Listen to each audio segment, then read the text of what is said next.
Minha mãe sabotou meu relacionamento para me controlar e me manter preso a ela, mas ela não esperava que tomaria do próprio veneno. Meu nome é Rafael, tenho 27 anos, e carrego uma história difícil de contar. Cresci em uma família onde o amor sempre foi desequilibrado. Meu pai se afastou quando eu tinha apenas 10 anos. Ele se mudou para outra cidade, desde então, as visitas se tornaram raras. Quem ficou responsável por nós foi minha mãe, Sônia. Mas o que poderia ser uma criação normal se transformou em algo completamente distorcido. Minha mãe sempre fez distinção entre eu e minha irmã, Camila. Eu era o filho perfeito, o protegido, aquele que nunca podia ser criticado. Ela me defendia de tudo, me dava tudo, e se alguém ousasse questionar minhas atitudes, ela virava uma fera. Já Camila era diferente. Desde pequena, minha mãe a tratava como uma competidora. Nada que ela fazia era suficiente. Se tirava boas notas, minha mãe dizia que era obrigação. Se recebia elogios de professores, minha mãe diminuía. Enquanto eu recebia presentes e privilégios, Camila ganhava cobranças e comparações. Com o tempo, percebi esse desequilíbrio, mas estava tão acostumado a ser o favorito que nunca questionei. Até que conheci Laura. Laura foi a primeira mulher por quem me apaixonei de verdade. Linda, carismática, trabalhadora, ela tinha tudo o que eu sempre admirei. Nos conhecemos no trabalho e, depois de alguns meses de amizade, o sentimento cresceu. No começo, parecia perfeito. Mas quando apresentei Laura à minha mãe, tudo começou a mudar. Sônia a recebeu com um sorriso educado, mas por trás daquele olhar havia algo estranho. Era como se ela tivesse encontrado uma nova rival. Não demorou para que começasse a soltar comentários venenosos. Ela não parece muito interessada em você, Rafael. Cuidado, filho, esse tipo de mulher só pensa em dinheiro. Você não acha que ela está querendo te afastar da família? Eu tentava ignorar. Achava que era ciúme de mãe, coisa passageira. Mas com o tempo, as coisas pioraram. Pequenas mentiras começaram a surgir. Laura me dizia que havia ligado para casa e minha mãe não atendeu. Minha mãe, por outro lado, dizia que Laura nunca ligava, que não fazia questão. Quando íamos visitar minha mãe juntos, sempre havia uma situação constrangedora. Ela colocava a Camila, minha irmã, para elogiar outras mulheres na minha frente, só para provocar Laura. E se Laura tentava conversar, minha mãe fazia questão de cortar o assunto com frieza. A situação se tornou insuportável. Eu me via dividido entre a mulher que eu amava e a mãe que me criou sozinha. E, no fundo, uma dúvida cruel começou a crescer em mim. Será que minha mãe estava certa sobre Laura? Ou será que ela só queria me controlar? O que eu não sabia é que minha mãe já tinha um plano. E esse plano estava prestes a colocar meu relacionamento em risco. As primeiras semanas após a apresentação de Laura, minha mãe foram tensas, mas eu ainda acreditava que as coisas iam melhorar. Laura, paciente como sempre, tentava ser gentil, tentava agradar, mas Sônia não cedia. Cada gesto dela parecia calculado para criar atrito. Um dia, cheguei em casa e encontrei minha mãe sentada no sofá, com um olhar sério. Rafael, precisamos conversar. Ela disse, com aquele tom grave que sempre usava quando queria ser convincente. Sentei-me ao lado dela e perguntei o que tinha acontecido. Ela respirou fundo e disse: Não queria te preocupar, mas eu vi a Laura saindo com outro homem. Meu coração parou. Como assim? Perguntei incrédulo. Ontem, no centro da cidade. Ela estava com um rapaz, de mãos dadas. Não quis te falar na hora, mas você merece saber a verdade. Eu fiquei em choque. Sabia que Laura não faria isso comigo, mas as palavras da minha mãe martelavam na minha cabeça. Afinal, ela era minha mãe, por que mentiria? Naquela noite, quando confrontei Laura, ela ficou indignada. Jurou que nunca tinha saído com outro homem, que sequer esteve no centro naquele dia. Rafael, você precisa confiar em mim. Sua mãe não gosta de mim, e está inventando coisas. A dúvida começou a corroer minha mente. Mas não parou por aí. Poucos dias depois, recebi mensagens anônimas no celular. Prints de conversas falsas, insinuando que Laura estava traindo. Mostrei para minha mãe, e ela suspirou, colocando a mão no meu ombro. Filho, eu só quero o seu bem. E, como sempre, plantou mais uma semente de dúvida. Laura, por outro lado, chorava quando eu falava sobre isso. Rafael, eu sinto como se estivesse lutando contra um fantasma. Nada do que eu faça é suficiente. Sua mãe me odeia. Ela vai acabar te virando contra mim. Eu queria acreditar nela, mas as evidências, as mensagens, os comentários da minha mãe, tudo parecia se alinhar contra Laura.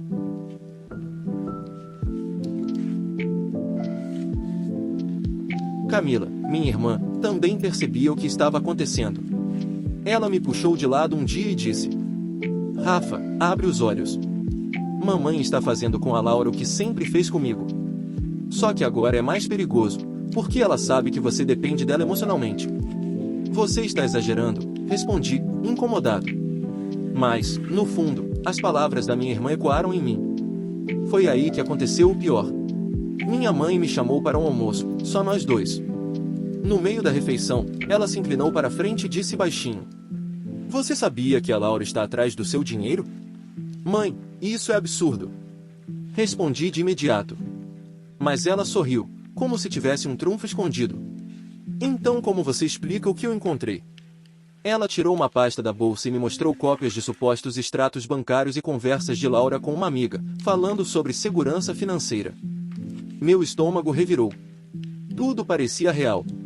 Mas algo dentro de mim gritava que havia algo errado. Laura nunca demonstrou interesse em dinheiro. Sempre foi independente, sempre pagou suas próprias coisas. Ainda assim, aquelas provas me deixaram em dúvida. Era como se minha mãe estivesse construindo uma teia em torno de mim. E, pouco a pouco, eu estava ficando preso nela. O que eu não sabia era que a teia ainda estava só começando a se fechar. O Natal se aproximava, e como todo ano, minha mãe insistiu em reunir a família em casa. Laura hesitou em ir. Não quero ser alvo de mais ataques, Rafael. Mas eu a convenci, dizendo que seria apenas uma noite, e que talvez fosse uma chance de melhorar as coisas. Quando chegamos, a casa estava cheia. Tios, primos, vizinhos próximos. E, claro, meu irmão Pedro, o filho de ouro da minha mãe, estava lá com seu sorriso fácil e sua confiança inabalável. Minha mãe corria de um lado para o outro, mas não perdeu tempo em me puxar de canto. Fica de olho na Laura. Ouvi coisas sobre ela, cochichou, plantando mais uma semente de dúvida. Durante a ceia, as provocações começaram de forma sutil. Alguém comentou sobre trabalho, e minha mãe, com um falso sorriso, disse: A Laura deve estar cansada, afinal, não é todo dia que se segura um emprego sem ajuda, né? A mesa ficou em silêncio por um segundo. Laura respirou fundo, tentando ignorar. Mas eu vi a dor no olhar dela. Mais tarde, enquanto todos estavam na sala, minha mãe se levantou com um ar teatral. Eu não queria dizer nada, mas acho que o Rafael precisa saber. Falou alto, chamando a atenção de todos. Pegou o celular e abriu algo que parecia um print de mensagens. Vejam vocês mesmos. A Laura mandando mensagens para outro homem. O choque foi imediato. Todos começaram a murmurar, olhando para Laura com espanto. Laura ficou pálida. Isso é mentira, disse, quase sem voz. Então explica. Minha mãe retrucou, erguendo o celular como se fosse uma prova incontestável. Eu não sabia o que pensar. Olhei para Laura, olhei para minha mãe, e a dúvida me rasgava por dentro. Foi Camila quem interveio. Isso é ridículo, disse, levantando-se da cadeira. Você mesma editou isso, mãe. Eu conheço esses aplicativos que criam conversas falsas. Minha mãe se virou para ela com fúria nos olhos. Cala a boca, Camila. Você sempre tenta me desmentir. Mas a dúvida já havia sido plantada em todos ali. Laura saiu correndo da sala, chorando. Fui atrás dela, tentando alcançá-la. Rafael, você não acredita nisso, acredita? Ela perguntou, as lágrimas escorrendo pelo rosto. Eu segurei suas mãos, mas hesitei. Esse silêncio, essa pausa, doeu mais do que qualquer acusação. Ela soltou minhas mãos e balançou a cabeça. É isso, você não confia em mim. E naquela noite, Laura foi embora da casa sozinha. Minha mãe, no entanto, parecia vitoriosa, como se tivesse finalmente conquistado o que queria, afastar Laura de mim. O que eu não sabia era que esse triunfo dela era apenas o começo. Porque a verdade tinha maneiras de aparecer, e quando viesse à tona, ela seria exposta diante de todos. Os dias seguintes após a nossa separação foram como um borrão. Eu acordava cedo, ia ao trabalho no automático e voltava para casa carregando um peso no peito. Mas, ao contrário do que minha mãe esperava, eu não me refugiou nos braços dela. Pelo contrário, eu comecei a observar. Aos poucos, lembranças antigas começaram a fazer sentido. Situações em que Laura dizia algo e minha mãe distorcia. Mensagens estranhas que nunca tinham uma explicação convincente. Telefonemas em horários suspeitos. Naquela noite de sexta-feira, enquanto minha mãe preparava a janta, eu percebi o celular dela sobre a mesa. Não era algo que costumava fazer, mas a desconfiança já não cabia mais dentro de mim. Uma notificação piscou na tela.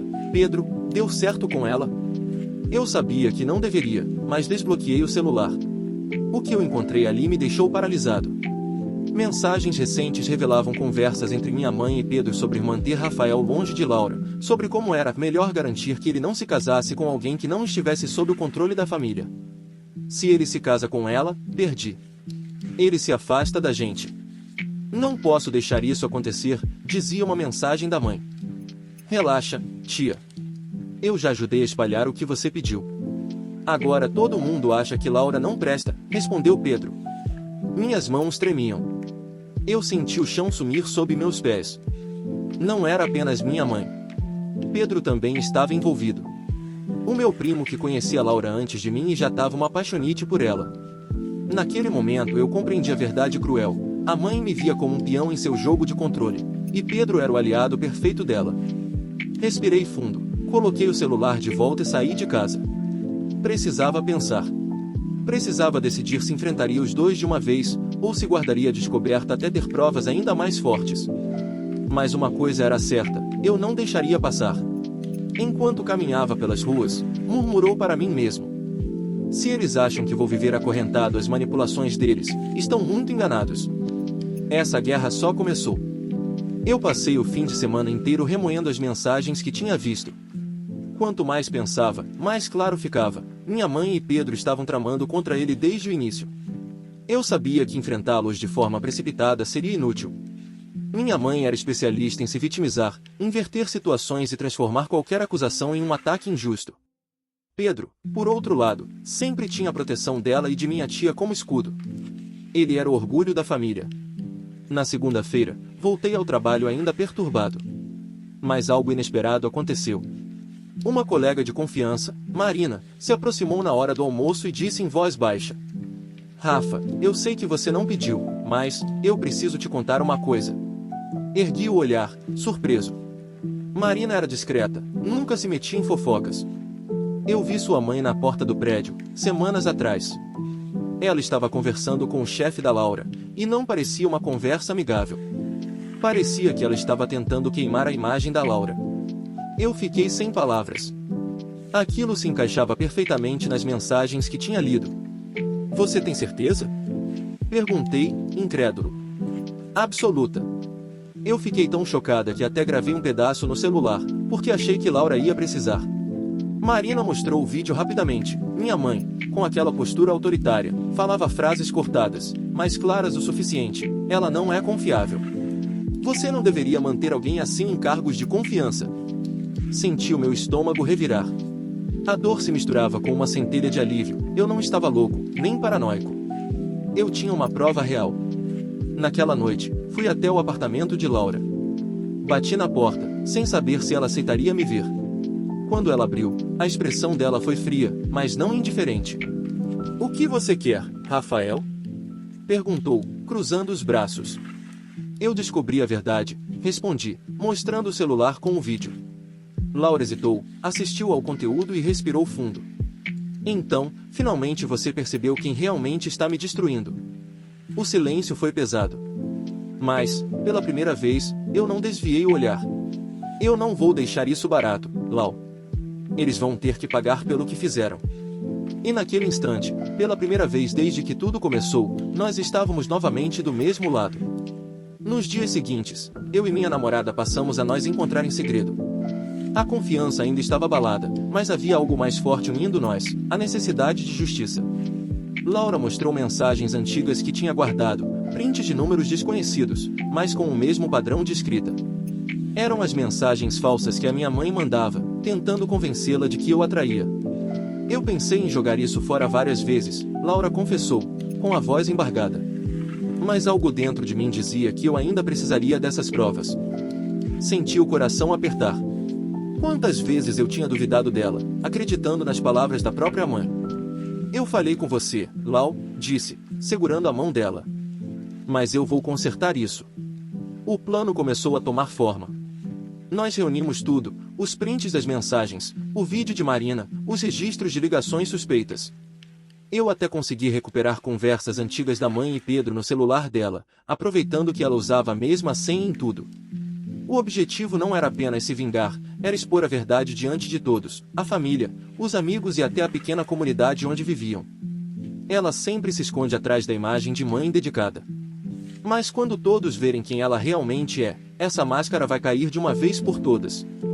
Na sexta-feira à noite, durante o aniversário da tia-avó, uma reunião de família onde todos estariam presentes, eu decidi agir. Eu e Laura chegamos juntos.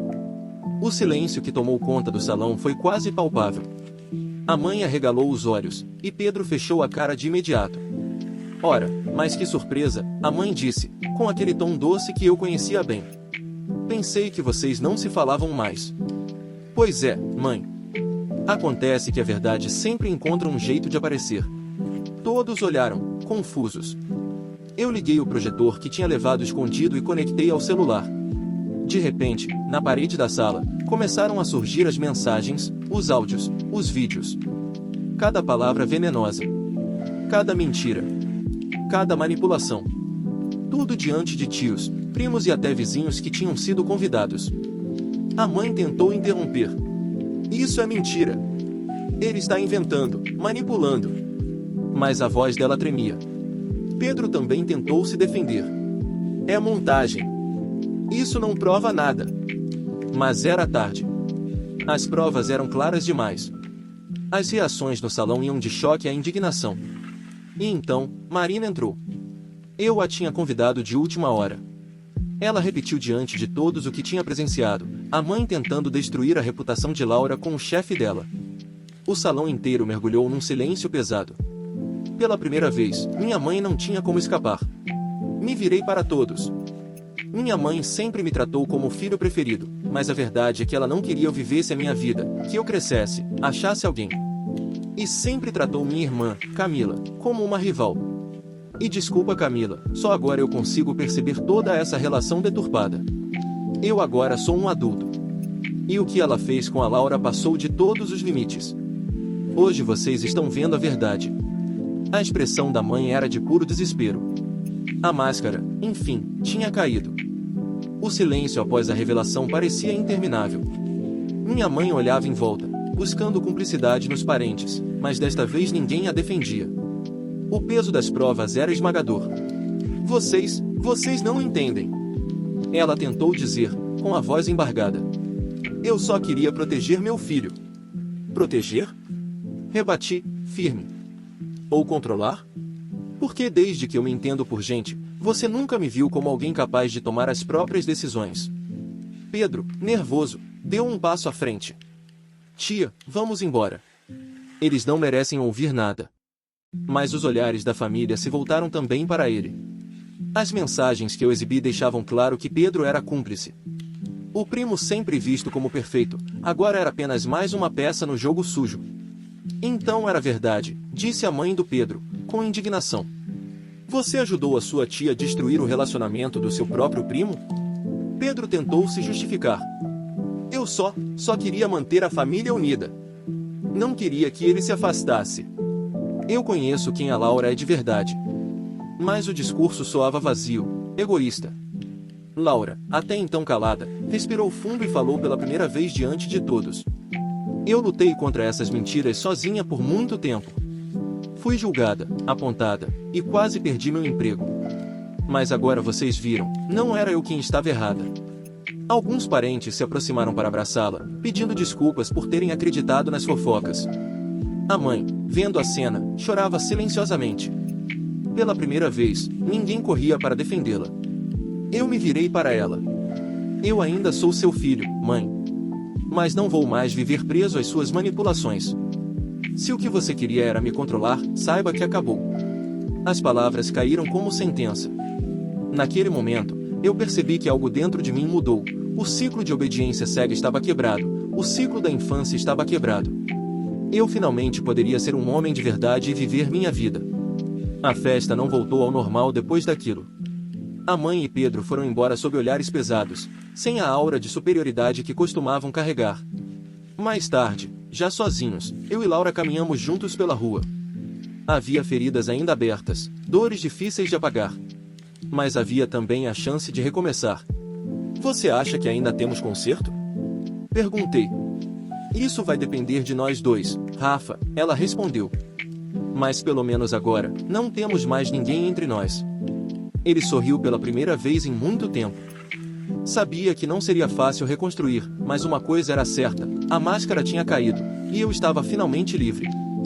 O escândalo daquela noite ecoou por semanas. A história se espalhou pela família, pelos vizinhos e até pelos colegas de trabalho meu e da Laura. A mãe, antes tida como mulher respeitável, passou a ser vista com desconfiança e pena. Pedro, por sua vez, perdeu ainda mais. Ele dependia da imagem de perfeito para conseguir oportunidades, favores e até crédito. Mas depois das revelações, ninguém mais confiava nele. Os amigos se afastaram, e até no emprego ele começou a enfrentar portas fechadas. A mãe tentou manter a fachada por um tempo, alegando que tudo era um mal-entendido, mas a verdade era clara demais. Com o tempo, ela se isolou, presa em sua própria amargura, agarrada apenas a Pedro, o único que ainda permanecia ao lado dela. Até Camila, minha irmã mais nova, saiu de perto. Ela conseguiu um emprego bom em outra cidade e ficou bem, já que a mãe a estava envenenando lentamente por anos. Eu, por outro lado, passei a viver uma vida diferente. Pela primeira vez, sentia-me leve, sem os fios invisíveis que sempre me puxavam para trás. Aprendi a não ser mimado, de que a vida não é fácil, mas que vale a pena ser vivida. Eu e Laura decidimos recomeçar devagar. Fomos à terapia de casal, conversamos muito, enfrentaram as dores de tudo que tinham vivido. Não era um conto de fadas, mas era real. E isso bastava. Certo dia, enquanto caminhávamos pelo parque, Laura parou e me olhou. Você sabe que o que mais me dói não é o que sua mãe fez, mas o quanto você acreditou nela, não é? Eu sei, respondi, com os olhos marejados. E vou passar a vida inteira provando que aprendi com esse erro. Ela sorriu, e pela primeira vez em muito tempo, ele sentiu esperança. No fundo, eu sabia que cicatrizes nunca desaparecem. Mas também sabia que, ao contrário do que a mãe sempre pregara, eu tinha direito de viver a minha vida sem correntes. E assim, entre quedas e recomeços, a lição ficou gravada. A verdade pode ser dolorosa, mas é a única capaz de libertar.